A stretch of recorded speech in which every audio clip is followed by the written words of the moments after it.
దేవుడు కూడా తన ప్రజలను అడుగుతున్నాడు. ఏమడుగుతున్నాడు యెహోవా? మరి ఇంతే కదా యెహోవా నిన్ను అడుగుతున్నాడు.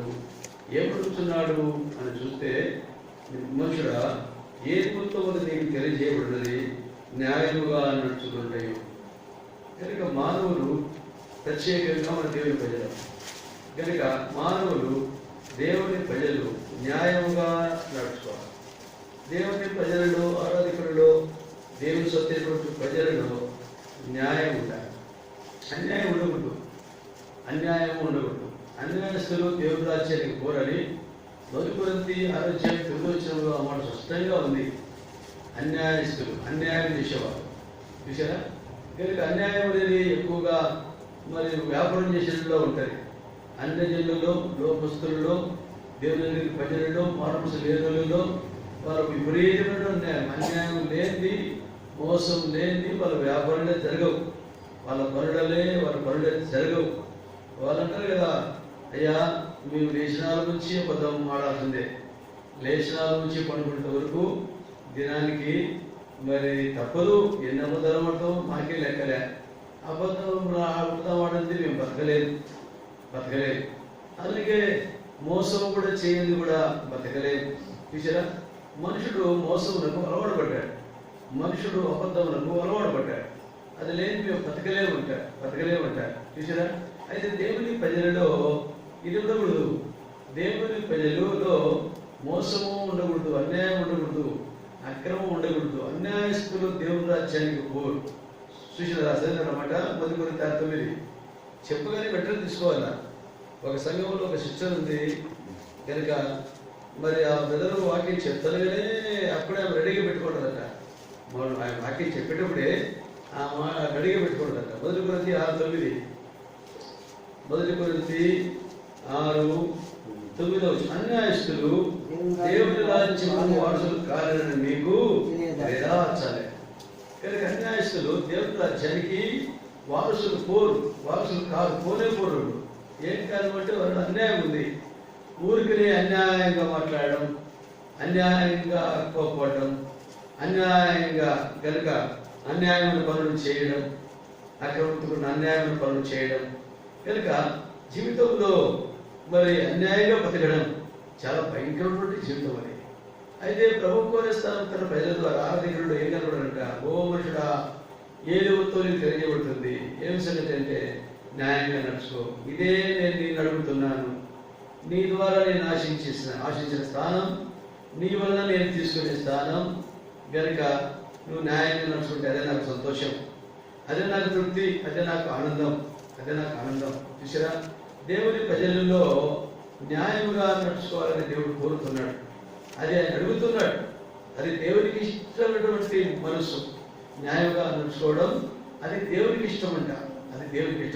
చూసారా, అందుకే భక్తుల నుండి యోగు తన జీవితంలో న్యాయంగా నడుచుకుంటూ వచ్చినాడంతే. కనుక యోగు న్యాయవంతుడు అన్నాడు. కనుక ఎప్పుడు ఎట్లా న్యాయవంతుడని ఊరిగా మారుమనసు ఉంది, పాక్షకుడు ఉంది, ప్రార్థన చేస్తా దేవుడి చేత అన్యాయం కాదు. విశ్వాస జీవితంలో, అనుదిన జీవితంలో, నడవడికలో, ప్రవర్తనలో కనపడే న్యాయం అంటే తను సుఖంగా ఉన్నప్పుడు, తను సంతోషంగా ఉన్నప్పుడు, తనకు ఏ కష్టం లేనప్పుడు, ఏ ఇబ్బంది లేనప్పుడు, ఏ నష్టం లేనప్పుడు, తనకు మరి సంపద, పశువులు, మందలు, ఒంటెలు, గాడిదలు కనుక మరి పొట్టెలు, మేకలు మరి అన్నీ ఉండే దినాలు కనుక పిల్లలు అందరూ మంచిగా ఉండే దినాలు, కుటుంబం అంతా పచ్చగా ఉంది, ఎంతో తృప్తిగా ఆ దినాల్లో తాను మరి ఇక్కడ ఎంతో తృప్తిగా సంతోషంగా దేవుని కనపడుతూ పూజిస్తూ ఆరాధిస్తూ వచ్చినాడు. అందుకొని కొంతకాలానికి కనుక పరిస్థితులు మారిపోయినాయి, భిన్నంగా వచ్చినాయి కనుక తను సంపాదించిన ఆస్తి మరి యావదాస్తి కనుక శత్రువు కొట్టుకుని పోయింది. అంతేకాకుండా తన గర్భపడిన పిల్లలు మొత్తము కనుక మరణానికి గురైపోయినారు, మిగతా కూలి కనుక. అంతేకాకుండా తన జీవితంలో కూడా తన దేహాన్ని కూడా భయంకరమైన జబ్బుగా ఏర్పడింది కనుక ఇప్పుడు తనకు సుఖము క్షేమము అనేది లేదు. తన సుఖము క్షేమము సంతోషము సమాధానం అనేది లేదు. అయితే అప్పుడు ఎట్లా కనుక ముందు దినాల్లో యేసు దీవించిన దినాల్లో దేవుడు ఆస్వాదించిన దినాల్లో, దేవుడు సంతోషించి ఆనందించిన దినాల్లో ఎలాగో తాను దేవుడు తృప్తిపరిచి సంతోషంగా న్యాయంగా ప్రభుత్వం క్షమించినాడు. కనుక నష్టం పొందిన తర్వాత కూడా, కనుక కీడు పొందిన తర్వాత కూడా, మరి పరిస్థితులు తారతమైనటువంటి పరిస్థితులు కూడా కనుక తాను న్యాయవంతుడుగా నుండి దేవునికి ఇచ్చే సమయం దేవునికి ఇస్తున్నాడు. దేవునికి ఇచ్చే సమయం దేవునికి ఇస్తున్నాడు. దేవుని సన్నిధిని నమ్మించేవాడిగానే ఉన్నాడు. దేవునితో సవాసం చేసేవాడిగానే ఉన్నాడు. ఆత్మలో దేవుని స్వరం వింటానే ఉన్నాడు. ఆత్మలో దేవుని చేత బలపరచబడతానే ఉన్నాడు. ఆత్మ సంబంధం ధైర్యం గలవాడిగానే కనబడుతున్నాడు. ఏ కోశములు కూడా కొంచెం కూడా దేవుని యొక్క సన్నిధిని నిర్లక్ష్యం చేయలేదు. కనుక ఏ విషయములు కూడా కనుక దేవుని కనుక మరి దేవుని పెడచలు పెట్టలేదు. దేవుని మాట వినకుండా పోవడం కానీ, లేకపోతే దేవుని మీద మనసు లేకుండా పోవడం కానీ, దేవుని మీద అయిష్టం కలగడం కానీ, ఏ కొనములు కూడా కనుక 1% కూడా తను తగ్గులేదు. ఎట్లా చెప్పొచ్చు దేవుడు అన్నాడు, నా సేవకుడు యోబు చెప్పండి ఎలాంటి వాడు? న్యాయవంతుడు. మార్పు లేదు.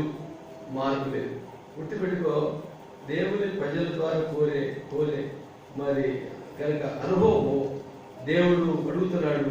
మనుషుడా, ఇంతే కదా యెహోవా నిన్ను అడిగేది? ఏమి దగ్గర విన్నడుతున్నానా, బంగారుతున్నానా, లేకపోతే ఇంకా ఏమైనా చేయమని చెప్తున్నానా? కనుక నువ్వు న్యాయంగా నడుచుకుంటే చాలు. చూసారా, ఇర్మియా గ్రంథము 22వ అధ్యాయం, 3వ వచనం చూస్తే, ఇర్మియా గ్రంథము 22వ అధ్యాయం 3వ వచనం, యెహోవా ఇలాగా ఆజ్ఞించుచున్నాడు, మీరు నీతి న్యాయం అనుసరించి నడుచుకుని మీరు నీతి న్యాయం అనుసరించి నడుచుకోండి. చూసారా, ఏం కారణం అంటే దేవుడు నీతిమంతుడు, దేవుడు న్యాయవంతుడు.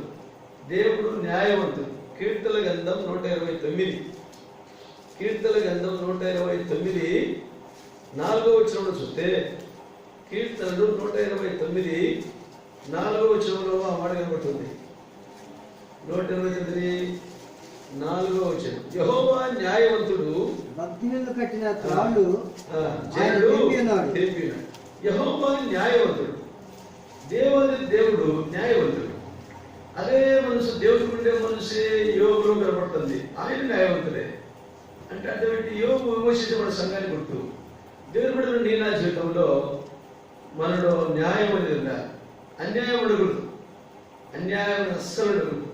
చూసారా, అయితే అనేక సార్లు మనం ఏదైతే దేవుని దృష్టిలో అన్యాయస్తులుగా కనబడుతున్నాం. న్యాయము లేనివారుగా, నీతి న్యాయము లేనివారుగా కనబడుతున్నాం. అన్యాయంగా అక్రమస్తులు అన్యాయస్తులుగా కనబడుతున్నాం.